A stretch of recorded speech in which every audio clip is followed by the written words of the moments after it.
ছিঁড়ে যাবে, সেদিন আমাদের নিতাই বিনে গৌর বিনে আমাদের বান্ধব নাই।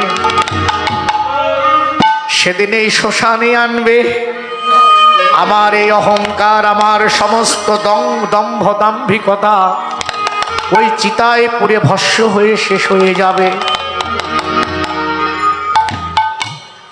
যেদিন ওই সুতা ছিঁড়ে যায়, সাধের ভাই বলো, বন্ধু বলো, আত্মীয় বলো, স্বজন বলো, কেউ আমাকে আর একটি ঘন্টার জন্য ওই ঘরে রাখবে না। তখন আমরা বুঝতে পারি জগতে কেউ আমার আপন নয়। এই গ্রামবাসীগণ যে আয়োজন করেছেন, যারা নিতাইয়ের হাটের আজ লাগিয়েছেন,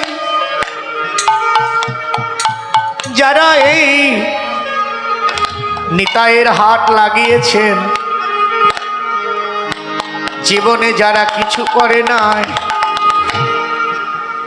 কিন্তু একদিনও যদি হেলায়া শ্রদ্ধায়া এ নিতাইয়ের হাটে এসে মান অভিমান চূর্ণ করে নয়ন জলে কেঁদে কেঁদে নিতাইয়ের চরণের মধু প্রাণ করতে পারে, তাদের ভবে আসা যাওয়া লাগে না। আমার মনে বড় স্বাদ হয়।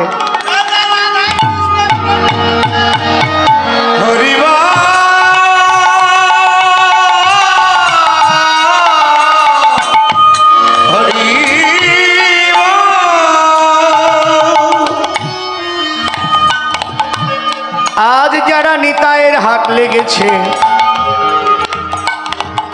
তাদের জন্য আজ নিতাইয়ের চরণে নিবেদন করে বলি,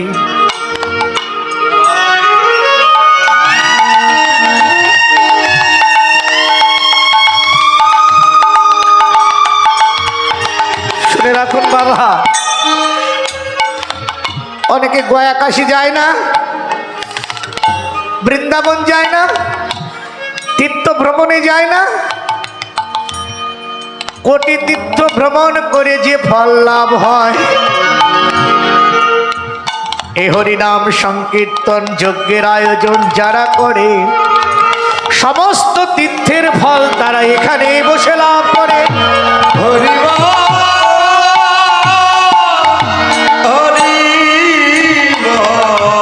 শুনে রাখুন, গয়ায় গিয়ে পিণ্ডদান করে না, হরিনাম সংকীর্তন যজ্ঞের যারা আয়োজন করেছেন, তাদের পূর্বপুরুষের কোনো পিণ্ডদান করতে হয় না। এই হরিনাম সংকীর্তনের প্রভাবে সমস্ত পাপ থেকে মুক্ত হয়ে যায়। যারা পূর্বপুরুষগণ এই শ্মশানে যারা চলে গেছেন, অনেক আত্মা এখানে, একটা দুইটা মানে অনেক আত্মা যাদের আমরা নাম জানি না, সবাই সাধু সাধু দিচ্ছেন, সাধু সাধু বলছেন।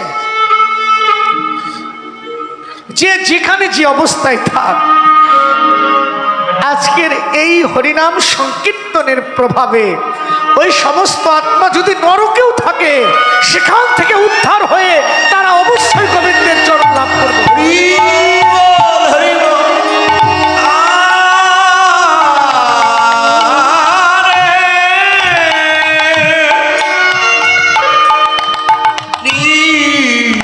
প্রভু হে, ঠাকুর মহাশয় বলছে, নিতাই পদ কমল কোটি চন্দ্র সুশীতল, জগতের অনন্ত কোটি জীবে হৃদয়কে সুশীতল করে দেয়। সবাই হাত তুলছেন, দেখবেন যার প্রচুর টাকা থাকে ও হাত তুলতে চায় না, কেন বলুন তো? আমি প্রচুর টাকার মালিক, গাড়ি বাড়ি। মৃত্যুর সময়টা, মৃত্যু দিনটা বাবা কেউ বলে দিতে পারে না।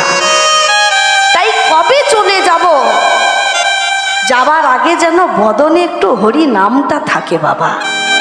আমরা অনেক মানুষ কি করি জানেন, এই যে শ্মশান ঘাটে বসে আছেন, আপনারা যে আমরা যে সবাই শ্মশানে এসেছি, সবাই শ্মশানে আসার সময় বলে, ওরে মরার কানে একটু হরিনামও দিয়ে দে, মরার কানে হরিনাম দে, উদ্ধার পাবে। আপনারাই বিচার করুন, যে বেঁচে থাকতে হরিনাম করলো না, যে বেঁচে থাকতে কৃষ্ণ সেবা দেয়নি, সে মরে গেলে তার কানে হরিনাম দিলে কি সে উদ্ধার পাবে? যে বেঁচে থাকতে কৃষ্ণ ডাকলো না, মরে গেলেও, মরে যাওয়ার পর তার কারণে কৃষ্ণ নাম দিয়ে কিছু হবে না বাবা। মহাজন আমার বলছে, মহাজন আমার বলছে, শোনো, অজানা আছে যাকে জানিতে হবে তাকে, না জানিলে শেষকালে যেতে হবে যম লোকে। আজকে যে ভগবানকে আমরা অচেনা করে রেখেছি, আজকে সারাদিনে আমাদের খাবার সময় হয়, সারাদিনে আমাদের মোবাইলে হোয়াটসঅ্যাপ ফেসবুক করার সময় হয়, সারাদিন আমাদের সংসারে কাজকর্ম করার সময় হয়, কিন্তু শাস্ত্র কথা পড়বার আমাদের কারোর সময় হয় না। একবার যে গোবিন্দ নামের মালা নিয়ে জপ করব, এই জপ করার সময় ইহ কলিকালের মানুষের কারোর হয় না বাবা। তার জন্যই তো আপনারা এত এত ভক্ত এসে বসেছেন। কেউ একজন বুকে হাত দিয়ে আমার কাছে এসে বলুন তো, যে কীর্তনী আমি সংসারে সব থেকে সুখে আছি, শান্তিতে আছি, কোনো দুঃখ কষ্ট জ্বালা নাই, কেউ বলতে পারবেন? কেউ বলতে পারবেন মায়েরা? কেউ সুখে শান্তিতে নাই, আমিও নাই, কেউ সুখে শান্তিতে নাই। কেন? কারণ যে পথে গেলে সুখ শান্তি পাবো, যে পথে গেলে আনন্দ পাবো, আমরা তো সেই পথে যাচ্ছি না। যে পথে গেলে আনন্দ পাবো সেই পথে না গিয়ে, যে পথে গিয়ে ক্ষণিকের জন্য ইন্দ্রিয় সুখ অনুভূতি করব, আমরা সেই পথে এগিয়ে যাচ্ছি। কিন্তু আমার কৃষ্ণ নামে যে কত সুখ, কৃষ্ণ নামে যে কতটা আনন্দ। যারা গোবিন্দ ভালোবাসে, যারা কৃষ্ণ সেবা দেয়, তারা জানে একমাত্র যে কৃষ্ণ নামে কত আনন্দ, কৃষ্ণ নামে কত সুখ, কৃষ্ণ নামে কত ভালোবাসা। যারা বাসে না তারা জানে না। আর এই যে মা, যে সংসারে আমরা রয়েছি না, দেখবেন সংসারে একবার করে থেকে আমাদের ধিক্কার মনে হয়। এই এত এত ভক্তের মধ্যে যদি কেউ কৃষ্ণ সেবা দেন, যদি কেউ ভগবানকে ভালোবাসেন, আমার কথাটা মিলিয়ে নেবেন, এই তাদের কপালেই দেখবেন বেশি দুঃখ কষ্ট লেখা থাকে। কিমা থাকে না? যারাই একটু বেশি হরিনাম করবেন, যারাই এসব পুজো পাঠ করবেন, যারাই বেশি হরিনামকে ভালোবাসবেন, দেখবেন তাদের কপালে বেশি দুঃখ কষ্ট জ্বালা যন্ত্রণা থাকে। কেন? ভক্ত কি ভগবান কষ্ট দেয়, জ্বালা যন্ত্রণা দেয়? কেন দেয়? তার কারণ হচ্ছে, পরীক্ষা নয়, শুনুন, প্রত্যেকটি ভক্তের হৃদয়ে আমাদের দুটো করে কলসি আছে, একটা পাপের কলসি, একটা পুণ্যের কলসি। গোবিন্দ আমার বলছে, ওরে কলিজীব, তোরা যত সংসারে দুঃখ পাবি, কষ্ট পাবি, জ্বালা পাবি, যন্ত্রণা পাবি, তত তোরা কাঁদবি। আর যত কাঁদবি, ওই কাঁদতে কাঁদতে তোদের পাপের কলসিটা ধীরে ধীরে খালি হয়ে যাবে। আর একবার যদি তোদের পাপের কলসি খালি হয়ে যায়, আমি তোদেরকে আমার কাছে বৈকুণ্ঠ ধামে প্রাপ্ত করব। হরিবল হরিবল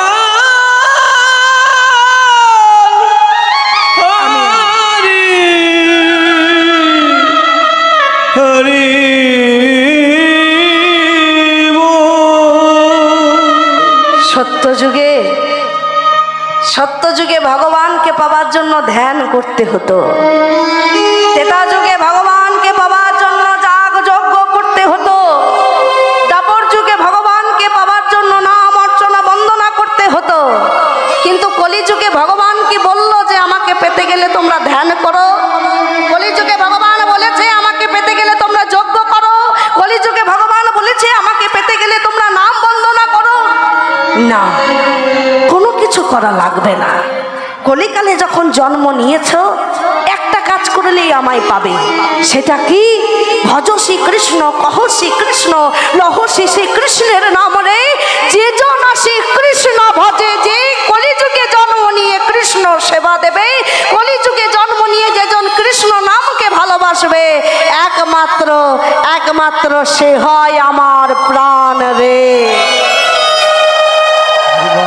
তাই বেশি কিছু করার দরকার নাই, শুধুমাত্র কৃষ্ণ নামে একটু কাঁদলেই, কৃষ্ণকে একটু ভালোবাসলেই আপনারা গোবিন্দ পেয়ে যাবেন, আর কিছু করা লাগবে না। তবে এই কান্নাটা তো সবারই হয় না। আরে বসে যাও বাবা। এই কান্না তো সবারই হয় না। দেখবেন অনেকজন মায়েরা বাবারা আছে যারা চোখে জল পড়ে না, তবে ভেতরে ভেতরে কষ্ট পায়। হ্যাঁ, আবার অনেক বাবারা মায়েরা আছে যারা কীর্তন শুনতে বসতে গেলেই কেঁদে ফেলে, তারা একটু কান্নাকাটি করে। তাই এই যে আপনারা কীর্তন আসরে বসে কাঁদছেন, এই যে আমি কাঁদছি, এই কান্নাগুলো কিসের কান্না জানেন? এই কান্নাগুলো হচ্ছে আনন্দের কান্না। যারা কৃষ্ণ ভালোবাসে, তারা যখন কৃষ্ণ নামের আনন্দ পায়, প্রেম পায়, তখন ওই আনন্দটা নয়নের জল হয়ে বিগলিত হয়ে যায়। আজ সেই গৌরাঙ্গ মহাপ্রভু এত কষ্টে হরিনাম প্রচার করেছে। সেই মহাপ্রভুর জন্মদিন মানে আবির্ভাব তিথি। ভগবানের তো জন্ম হয় না বাবা, ভগবানের হয় আবির্ভাব। সেই